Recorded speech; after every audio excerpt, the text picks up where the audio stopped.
লেহেঙ্গা, পাজামা, চুড়িদার এইসব তো প্রায় সকলেই তৈরি করতে পারে। এখন তো প্রায় সকল মেয়েরাই টেলারের কাজ শিখছে, কিন্তু এই রকম হাতের কাজ কে কয়জন বানাতে পারে বলেন তো? আসন থেকে শুরু করে টেবিল ক্লথ, চুড়ি রাখা দানি সমস্তটাই হাতে তৈরি। আর এইটা করেছে আমার ছোট নানি। আমি ভাবলাম ছোট নানির যে সমস্ত জিনিসগুলো মানে হাতের কাজগুলো রয়েছে সেই সমস্ত জিনিসগুলো এক এক করে আপনাদের সঙ্গে শেয়ার করি। আশা করব আপনাদের অনেক ভালো লাগবে। আর এইগুলো একদম নিজের হাতের তৈরি। চলুন আজকের ভিডিওটি শুরু করা যাক। তো প্রথমেই চলে আসলাম একটা কভার নিয়ে। এটা হচ্ছে টিভির কভার।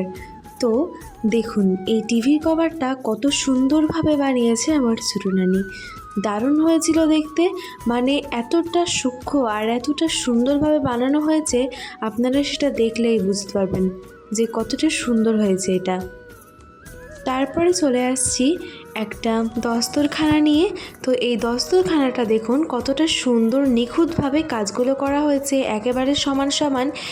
আমার মানে দেখে তো পুরো আমি অবাক হয়ে গিয়েছিলাম, এতটাই সুন্দর হয়েছিল এইগুলো। তারপরে চলে আসলাম, এই জিনিসটা হচ্ছে কি বলুন তো, ওই দরজার সামনে যেই এটা দেয় না, দরজার উপরে ওই পর্দা থাকে, সেই পর্দার উপর দিলে এটা খুবই ভালো লাগে। আপনারা দেখলেই আশা করি বুঝতে পারছেন যে জিনিসটা কি। এটাও কিন্তু উলের তৈরি, এতটাই সুন্দর আর এতটাই মানে দেখতে আকর্ষণীয় তা বলার না। তারপরে চলে আসছি একটা চুড়িদানি নিয়ে। এই চুড়িদানিটাও কত সুন্দরভাবে বানা হয়েছে সেটা আপনারা দেখতেই পাচ্ছেন। এবার আপনাদেরকে একটা চুড়ি থুয়েও দেখাবো যে কিভাবে এই চুড়িটা থুই। প্রথমেই এই যে এরকমভাবে কাঠি দেওয়া আছে, সেই কাঠিটা এই ফুটো থেকে এরকমভাবে পার করতে হবে। দেখুন কি সুন্দরভাবে বেরিয়ে গেল। এবার এর মধ্যে রাখতে হবে চুড়ি। তো দেখুন চুড়িটা কিন্তু আমি ভরে দিয়েছি। এবার আমি ওটা আবারও ঢুকিয়ে দিলাম ওই কাঠিটা। এবার এইভাবে বন্ধ হয়ে গেল। আর এই যে এইরকমভাবে চুড়ি, ওই যে উপরের থাকটা দেখছেন, সেই উপরের কাঠিটাতেও কিন্তু ডজনের ডজন চুড়ি রাখা হবে। এত সুন্দর এই চুড়িদানিটা, দারুণ হয়েছিল এটা। তারপরে চলে আসছি একটা কুশনে। এটা হচ্ছে কুশন। এটাও কিন্তু আমার ছোট নানির নিজের হাতের তৈরি। এটা কি আপনার দেখে বুঝতে পারছেন যে এটা হাতে তৈরি? এতটাই সুন্দর আর এতটাই নিখুঁত কাজ যে বোঝার উপায় নেই যে এটা বাড়িতে তৈরি আর এটা নিজের হাতে তৈরি, তাও আবার কোনো রকম মেশিন ছাড়াই। আমি যে সমস্ত আপনাদের জিনিসগুলো দেখাবো হাতের কাজগুলো, সেইগুলো কিন্তু সবই হাতে তৈরি, একটাও কিন্তু মেশিনের তৈরি নয়। তারপরে এখানে দেখুন একটা আসন নিয়ে আসলাম। এটা হচ্ছে একটা আসন, আর এই আসনের উপরে যেই কাজটা করা আছে সেটাও কিন্তু হাতে তৈরি। আর এতটা সুন্দর কাজগুলো নিখুঁতভাবে করা হয়েছে আর এতটাই সূক্ষ্মভাবে করা হয়েছে যে একদম চোখ ধাঁধানো ব্যাপার। আমাকে এক এক করে ছোট নানি দেখাচ্ছিল এই কাজগুলো, তখন ভাবলাম এক একটা ক্লিপ নিয়ে রাখি, ভিডিও আপনাদের সঙ্গে শেয়ার করবো, আপনারাও দেখবেন। আমি দেখছি তো আপনারা কেন দেখবেন না বলুন তো? তার জন্য আমি ভিডিওটা করে রেখেছিলাম। এই যে আরও একটা আসন এটা, আর এই আসনটা এবার দেখুন কতটা সুন্দর আর কতটা সুন্দর কাজ, একদম সমান সমান আর কতটা নিখুঁত, তাই না? আর এটা হচ্ছে আরও একটা আসন। এটা দেখুন তো, এটা কেমন লাগছে, এত সুন্দর আর অবাক করা আর চোখ ধাঁধানো কারুকার্য, দেখেই অবাক লাগে। আর এই যে এটা দেখছেন, এটা হচ্ছে একটা ফোনদানি। এটা হচ্ছে ফোন ঢাকার কভার। মানে আগে যেই ল্যান্ড ফোন ছিল না, সে ল্যান্ড ফোন এই কভার দিয়ে ঢাকা হতো। তো যাই হোক, এটা হচ্ছে ফোন ঢাকা কভার। এটা আপনারা যে কোনো ফোনই ঢাকতে পারেন। তো এটা কতটা সুন্দর আর কতটা নিখুঁত সেটা আপনারা দেখতেই পারছেন। আরও একটা চলে আসলাম আজব জিনিস নিয়ে। আসন এইসব তো দেখেছেনই আপনারা, কিন্তু এই জিনিসটা কখনো দেখেছেন? একটু কমেন্টে জানান তো। এটা হচ্ছে ক্লিপদানি। মানে এটার নাম কি আমারও ঠিক জানা নাই।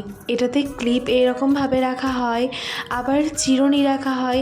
মানে এখানে ওখানে ছড়িয়ে ছিটিয়ে না রেখে এই জায়গাটাতে এইরকমভাবে রেখে দিলেই ব্যাস হয়ে গেল। কোনো রকম ছড়ানো ছিটানো থাকলো না, আর বেশ সভ্যভাবে এক জায়গায় থেকে গেল। কি সুন্দর কারুকার্য, তাই না? এবার দেখুন, এটা হচ্ছে একটা পিলো কভার। তো পিলো কভারের উপরেও কি সুন্দর ডিজাইন করা হয়েছে দেখুন, ধরে ধরে ধৈর্য ধরে খুবই সুন্দর ডিজাইন হাতে করা হয়েছে, মানে আপনারা দেখতেই পারছেন, দেখলেই অবাক লাগবে। তারপরে এখানে নিয়ে চলে আসলাম একটা, এই যে দস্তরখানা, এটা হচ্ছে একটা দস্তরখানা, এটাও কিন্তু হাতের কাজ, হাতে তৈরি করা, আপনারা দেখেই বুঝতে পারছেন। আর বর্ডারগুলো দেখুন একদম নিখুঁত, আপনারা দেখে বুঝতে পারবেন না যে এটা কেনা না হাতে তৈরি করা, মানে বোঝার উপায় নেই। আমি তো দেখে বুঝতে পারছিলাম না, এতটাই সুন্দর হয়েছে এটা, আর এতটাই দেখতে আকর্ষণীয়। আরও একটা দস্তরখানা, এইগুলো হচ্ছে আমার ছোটো নানি বলছিল যে এইগুলো মেটি কাপড়ের উপরে করা হয়েছে। এই ডিজাইনগুলো যে কোনো কাপড়ের উপরেই করা হবে, কিন্তু মেটি কাপড়ে করলে এই ডিজাইনগুলো বেশি ভালো আসে।